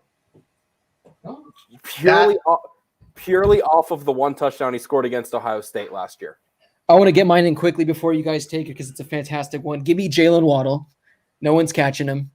Yeah, I was trying to think because the easy one, if this had been a question last year, would be Henry Ruggs. But I'm trying to think who else is insanely fast in college football. I mean, Rondale Moore's a good answer. I don't know, because in capture the flag, it's just if you're tagged while trying to take the flag back, you're down, right? Like, it doesn't matter if you have muscle or whatever, right? I don't know, because if you're running over people. Well, if you can run over people, I mean, give me somebody like, I don't know, give me like Micah Parsons or somebody. Najee but Harris. Yeah, Najee Harris is another. But if it's just about getting like tagged, I'll take Derek Stingley.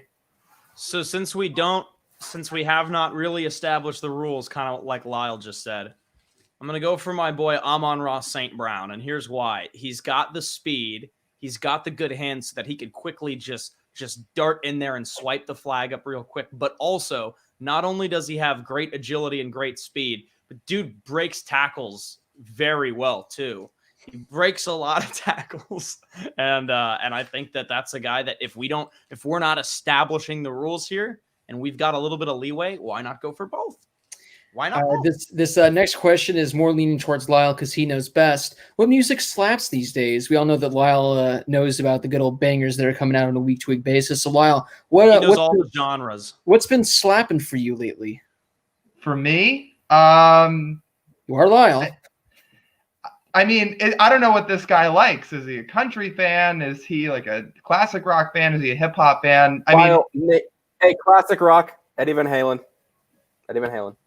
R.I.P. If he's a hip-hop fan, 21 Savage just released an album that was really good. So if that's what he's talking about, that's been the most recent album that's been dropped.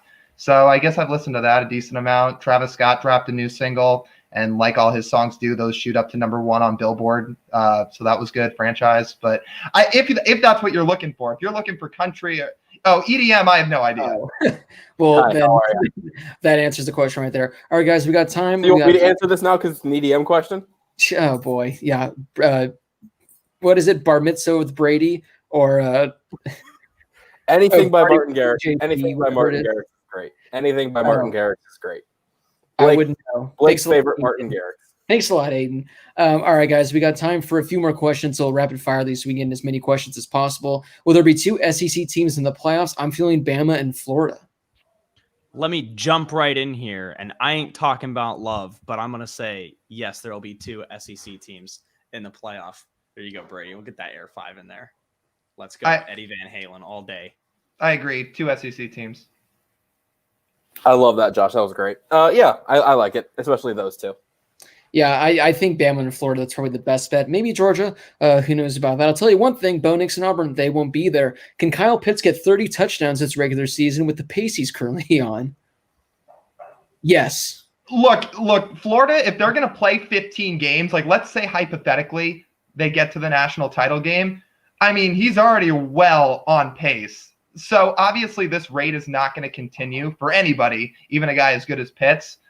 I'm going to say no, but I'm going to say he gets like 24 or something like that. Yes. If he keeps, ready for this, Josh, running with the devil, he'll be quite all right. So I could see him. I could see him playing some good football moving forward. Brady, I'm going to be honest with you. We've got Duke in the pick'ems this week. You wasted that one too early. Yeah, I did. You should have waited for that one. It was good. No, I liked it. Let's have Wild drop his single right now. Yeah, that's exactly what we need. All right, guys. Album cover is him shooting that game in videography. Thoughts on the 9 a.m. kickoff for Arizona State and USC. The first, I think, maybe ever actual 9 a.m. game. Now, for us on the West Coast, every game's 9 a.m. on the West Coast. That's because that's teams playing on the East Coast, and it's a noon game. This is an actual 9 a.m. game for ASU and USC. Like, what? I thought that the noon game we got these last 2 years was annoying, especially because the first time we did it was at the Coliseum under renovation, 2 500 teams, and a 12 o'clock kickoff. I was like, the crowd is already going to be fairly low for this game. The 12 o'clock kickoff was dumb. You know what? Big noon kickoff on Fox. I'm down. It'll be just like waking up and watching a Premier League football match. I'm down. Listen, it's not great for people like us on the West Coast, but for people who never watch the Pac-12 because they're not staying up till 2 o'clock in the morning, this is going to be prime time right on your screen, like you said, right on Fox at noon for most people watching college football. So for people watching noon games on the East Coast, and it's not just some game, it's 2 really good quarterbacks, 2 teams that have the potential to be really good, and it's their first game of the year. So both these teams want to come out hot. I think, it's not perfect, but it's better than getting no national attention when they're playing way late at night. And Big Noon's going to be there, so they're going to be fully on the big coverage. Maybe we can get Gus Johnson on the call with Joel Klatt. I'm down for that. Yeah. I'm guessing it'll be Gus on that one for sure. I'm an East Coaster. I'm the only East Coast guy out of the 3 of us. So having this game at noon is going to be perfect for me, so I don't have to watch it at midnight. It's still going to be Pac-12 after dark at 9 a.m. It's Pac-12 after brunch. Pac-12 after brunch. All right, guys. I think we got time for one final question. I can't find it. Where did it go? Here it is, guys. Who would win at Mario Kart? This is something that I know Lyle would be weirdly good at. You're right, because I used to play it when I was younger. I knew it. I used to be good at it when I was younger, and I played on like one of the little handheld ones, and I was good. I'm terrible on the Wii. I had a friend who was like, "You want to play Mario Kart on Wii?" And I was like, "Dude, we're 21." But we did, and I was not very good, and eventually I got the hang of it. But I think it's Lyle. I think it's got to be Lyle. I played it on the Wii. I think it's fun. I'm a racing game guy, so I don't know if. I was gonna say I think it's gonna be Brady because Brady does those IndyCar simulators. He does everything. He probably knows the ins and outs. I'm gonna go with Brady. Yeah, but I run the actual like real simulators, but this is so dumbed down and simple. I'd probably try to overthink everything about it and just be terrible. Yeah, except you can get knocked off the road with like blue shells and stuff. Yeah, dude, they don't have those in real races. Exactly. They don't have those in real races. You'd be playing Lyle, and he'd be the one that's like hitting some random button you didn't even know was on the controller, doing some like, how did you just do a front flip over me, Lyle? Wait, you can like do double flips, speed aheads. I didn't know how to do that. And he's like, "I'm sorry, dog. I don't know what to tell you." Just power drifting into the corner. Yeah, exactly. Lyle would thrash everyone. So I'm gonna go with him. Although it's been a while, but I used to. I mean, back in the good old days of the Wii, I did Mario Kart, like Guitar Hero, all those fun ones. But that's a good one, guys. But it is time now. Sports Resort. It is. Yes. That was always a fun one. All right, guys, it is time now for the pick'ems. We got, it's a little late, so we got to try to go through these pick'ems as quickly as we possibly can. There we go. Can you guys hear the music? All right, perfect, guys. You guys hear the music? We're good to go? All right, no one's even answering. So sorry. You're good. All right, guys, here's the pick'em leaderboard. It's a little closer now. I think Lyle had a 6 or 7 point lead last week. He still leads. But he's only up by 2 over Brady, and the difference between first and last place is only 4 points. So we got an exciting one this week, guys. Lots to get to. Let's get things kicked off and underway. Tulane at Houston. This is Houston's first game of the year, finally, after they've had their first 12 games of the year canceled. I'm taking Tulane. I got Tulane on the road to get the win. They've had, they've played a couple games. They look all right, but I don't know what to expect from Houston this year anymore. No De'Aaron King. I'm riding the wave with Tulane. I'll take Houston at home. All the adrenaline built up with having so many games canceled so many weeks in a row. They're ready to play. I'll take Houston. I'm going to go Tulane. Josh, you brought up a great point. Houston's first game. I'm going to go with Tulane on the road. I got them in my Blake's bets. I got Tulane +7 because it's Houston's first game. So in my bet, Houston can win by up to 7, but this one I'm going to go with Tulane outright. And again, how can you go against, the mean wave? It's impossible to do. Louisville at Georgia Tech. Georgia Tech had that one game earlier this year against UCF where we thought they looked pretty good. I'm not feeling it. I think Georgia Tech's going to say, you really got me, and Louisville's going to win. Yeah, I'll take Louisville on the road. Too bad this game is being played at Georgia Tech, not in Panama. So I'm going to go with Louisville on the road. Yeah, I'm going to go Louisville. I think they got to bounce back, and they'll bounce back against Georgia Tech in this one. Pittsburgh at Boston College. This is one of those tough ACC games I was talking about. I'm going to go with Pitt. I think Pitt gets the bounce-back win after losing last week to North Carolina State, and maybe they can get a little bit of that respect back that we kind of gave them last week on the show. So I've got Pitt. Yeah, I'll take Pitt too. And that was a close game that they lost last week. They were right in it. I'll take Pitt. As I said in our realignment, Boston College, they deserve to be in the Ivy League, so I'm guessing many students there aren't hot for teacher. So I'm going to go with Pitt on the road. As I do every week, I turn to the viewers and have them pick it out for me. Lyle, you're in charge of the Pitt comments. Brady, you're in charge of the Boston College comments. Keep track. Let's get this underway. Where do I start from? Okay, so here we go. Okay. As I do every week. Didn't you do this once? I do it every week. All right, Blake, it's Pitt. It's Pitt. Yeah. Is it? Yeah, it is. Is it? Pitt had 4. People are spamming BC. All right, well, it seemed like we had a lot, guys, so everyone gave up, and then it kind of went, I'm going to go with Pitt. That was the first winner. It's going to be like the Oscars all over again, where I might be the wrong one. But we're going to go with Pittsburgh. Ole Miss at Kentucky. Or Mississippi State at Kentucky. Sorry. That was last week's game, Ole Miss at Kentucky. Like I said last week when they beat LSU, good for Mississippi State. I think they're going to be a pretty solid team this year. I like Costello and Leach together, but nothing says a Mike Leach. Nothing is so Mike Leach as beating a ranked team on the road and then losing to the worst team in the conference at home. It was at home, wasn't it? No, it was at Arkansas. Yeah. Either way, it doesn't matter. It's an embarrassing Maybe loss. it was at home. I think Costello and Leach get the win this week, so I'm going to go with Mississippi State.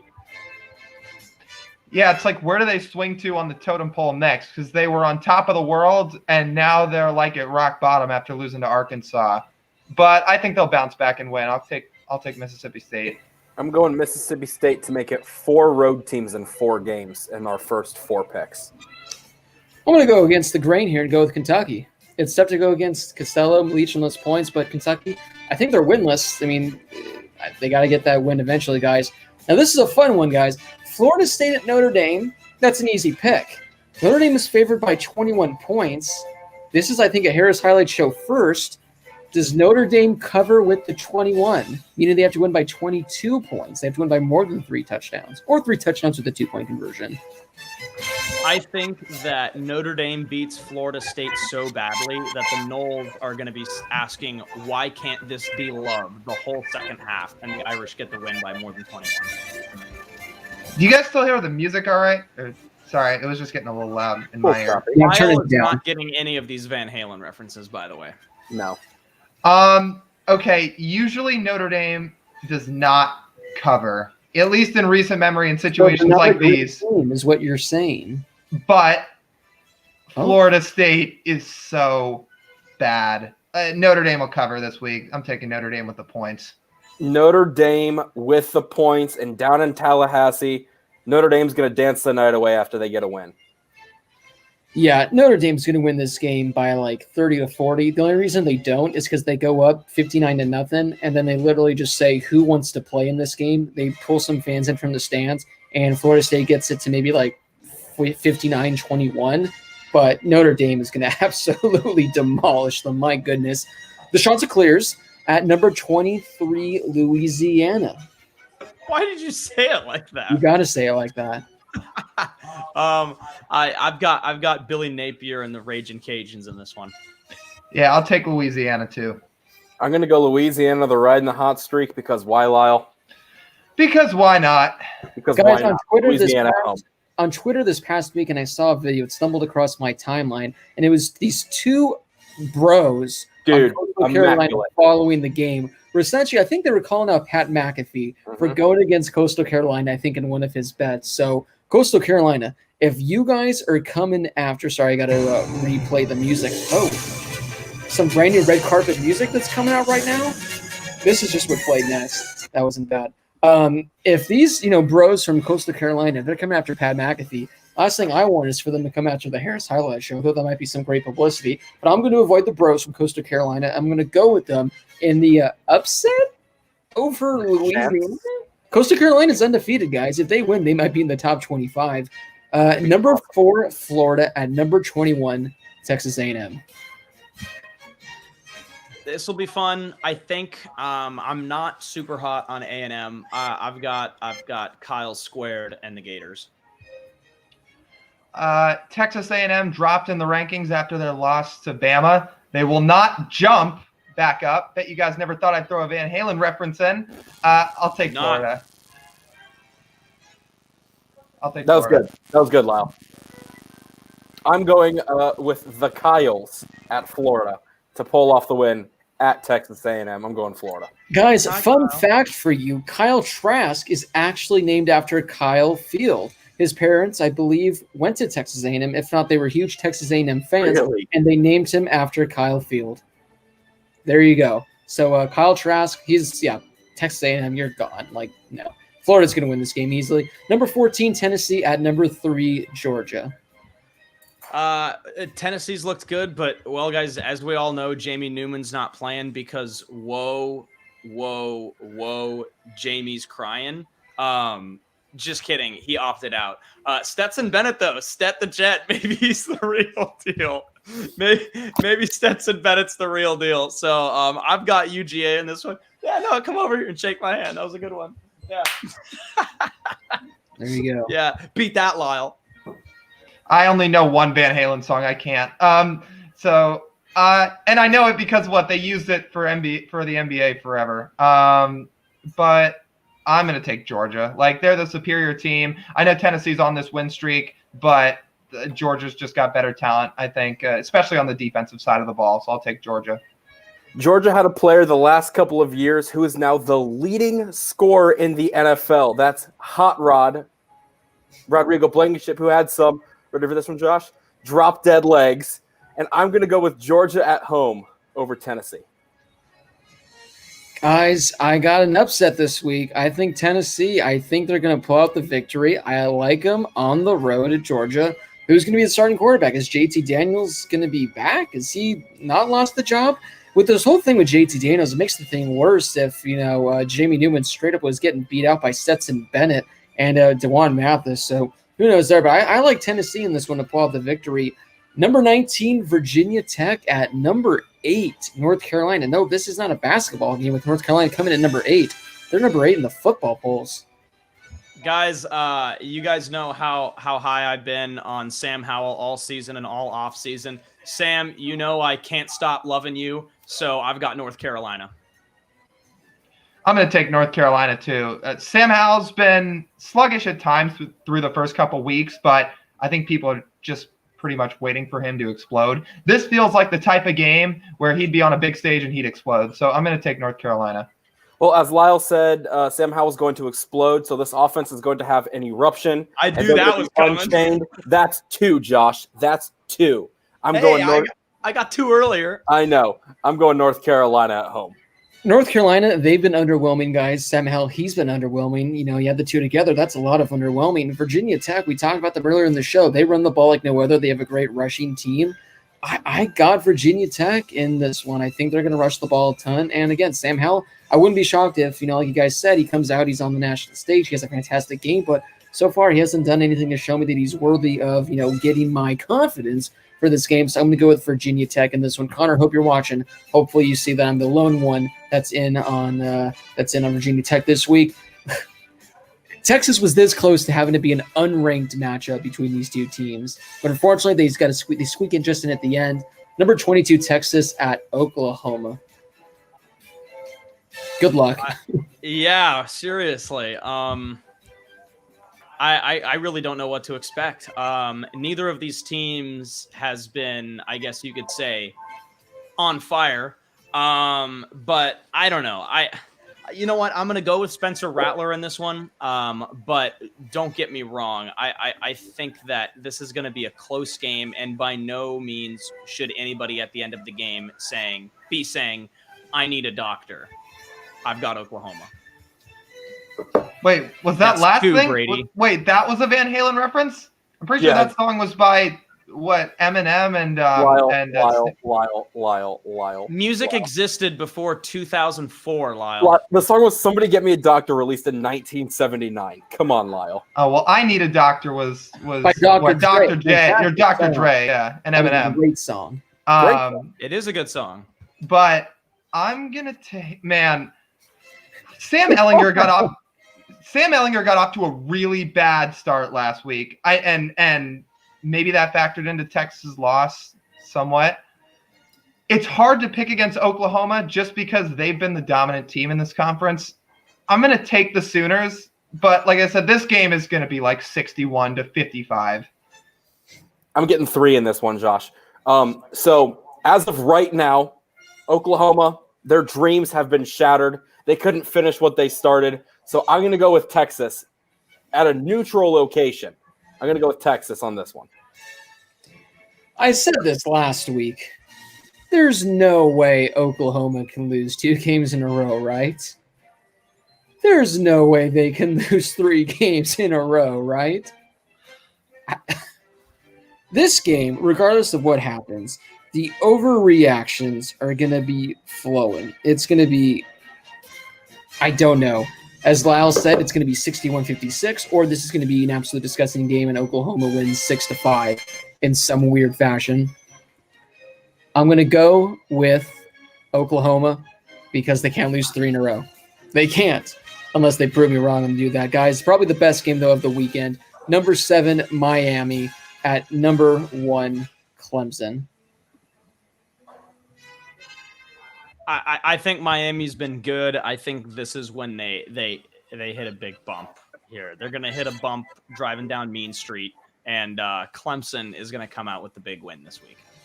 I'm gonna go Clemson by 2 touchdowns. That one was a stretch. Did it work? Mean Street. I got it. Are we all on board with that one? Sure. Anyway, look, we're about to find out what Miami's really all about, because we were impressed with their win over Louisville, and it turns out maybe Louisville's not as good as we thought, and then they beat Florida State. So, I mean, look, they've looked really good up to this point. I'm taking Clemson, but I'm talking in the realm of, is Miami a top 10 team, or have they just looked good early on, and is Clemson going to come out and beat them by 4 touchdowns? I'm going to say Clemson wins. They control the game most of the 60 minutes, and Miami backdoor covers at the end. Yeah, this is going to be a good game. They're 48 minutes, Lyle, 12-minute quarters. Oh, whoops. So Miami's going into the House of Pain down in Clemson. There's another one, Josh. So I think Clemson's going to control the game. They're going to play really well for 48 minutes and win the football game. So I'm going to go with Clemson at home in probably the best game of the week, I would say. Yeah, I mean, this is going to be a fun one because, one, Clemson, they haven't had a test here. We get to see how they do against Miami. Is Miami an overrated team because they haven't really played anyone? I'm excited to see how De'Ara King looks. I'm excited to see how Trevor Lawrence looks. I expect Clemson to win this game by probably at least 2 touchdowns. I'm hoping Miami can keep it close. We have a somewhat exciting, entertaining game because, again, Clemson's the best. It's just I want to see someone compete against them.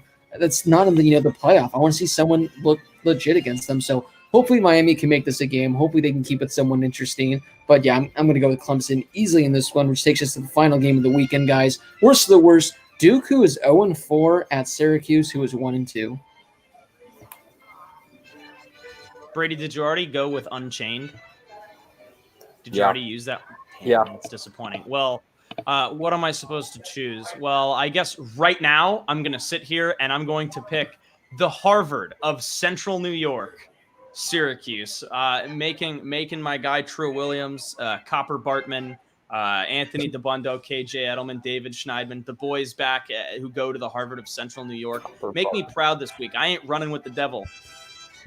Josh, I used right now also. You did?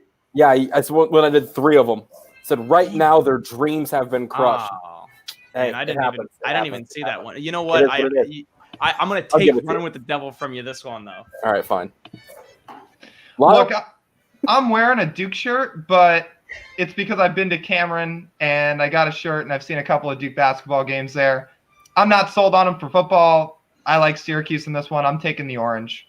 You were there for the upset last year, weren't you? I was over. It was Thanksgiving, right? Yeah, it was Thanksgiving, and Duke just absolutely got stunned. I saw him play Furman. No, it wasn't Evansville. Evansville beat Kentucky. How am I blanking on this? It was Stephen F. Austin. Stephen F. Austin. Okay. Yeah. All right. I'm going to go with Syracuse because for the second time in tonight's pick'ems, because why, Lyle? Because why not? Because why not? That's 2. I'm going to make this quick and simple, guys. Duke, they get their first win of the season. I've also been to Cameron Indoor, but I actually got to be on the floor. I don't know if Lyle got to be on the court, but that's okay, Lyle. We all don't get great things. You were also on the field at Duke, though, weren't you? Oh, that I was, and that's a fantastic time. I'm going to go with Duke. They got to get their first win. That wraps up the Pick'ems, guys. One final thing before we go. We got a final last-second donation from Con Man, our man Connor. Hopefully he saw my great Virginia Tech pick. If Virginia Tech can put up 45 and 38 while missing a quarter of their players and their DC against NC State and Duke, then how good can they be with a full roster in secondary? Good enough to whoop North Carolina. That's the thing, guys. Virginia Tech, they also had a bunch of players out, I think. I don't know if it was necessarily COVID-related or if it was team issue-related or whatever, but they were missing a ton of their players, and they've been doing this as well. So, unfortunately, you guys didn't get in on the Virginia Tech hype like when I did. But that does wrap up this edition of the Harris Highlight Show. A long show, but that's because there was a lot of content to get to, a lot of great segments, a lot of fun. This was a fun one, guys. Brady, Josh, we're going to let you guys get back to your evening and your dinner. I'm going to go watch the Dodgers. Lyle, I'm sure he's probably going to be watching the Yankees game and the Dodgers game as well. Hopefully we don't have any BHTBLA tweets going off tonight with Padres Twitter coming out. I hope not. Maybe I can find the guy that Josh sent my way. By the way, Brady, you were kidding about the 48 minutes thing, right, with college football? Yeah, I was. Okay, I was just making sure. Yes. Hey, as long as you guys haven't seen Slam Diego yet, I think you guys are the music video about the Padres. Okay, so I saw one of our good friends from Arizona State, Braden Bell, tweet it and say, "This is a joke, right?" And I didn't get to watch. I had it on my phone, and then I got in the car and drove, so I didn't watch it. But I've heard the Dodgers hopefully the Dodgers can take down the Padres. But guys, a very fun episode. Again, if you haven't already, follow us all on social media. That's all in the description down there. Listen to the show on Spotify, Apple Podcasts. All that information is in the description down below. You guys can find it there. Any parting words, guys, before we go our separate ways tonight? Dodgers, go Lakers, and November 9th, November 6th. When's the first game? 6 For what? Oh, yeah. 7. November 7th. 7th. Go Dodgers, go Lakers, and November 7th. Let's go. I'm 0-3 in the NCAA 14 videos. It is very sad. All right, guys. For Josh Schaefer, Lyle Goldstein, Brady Klein, this has been Blake Harris. Thank you guys so much for watching. Give this video a thumbs up. All that stuff is in the description below. We got to go. This has been a long show. Thank you guys so much for watching. We'll see you guys back here again next Tuesday night.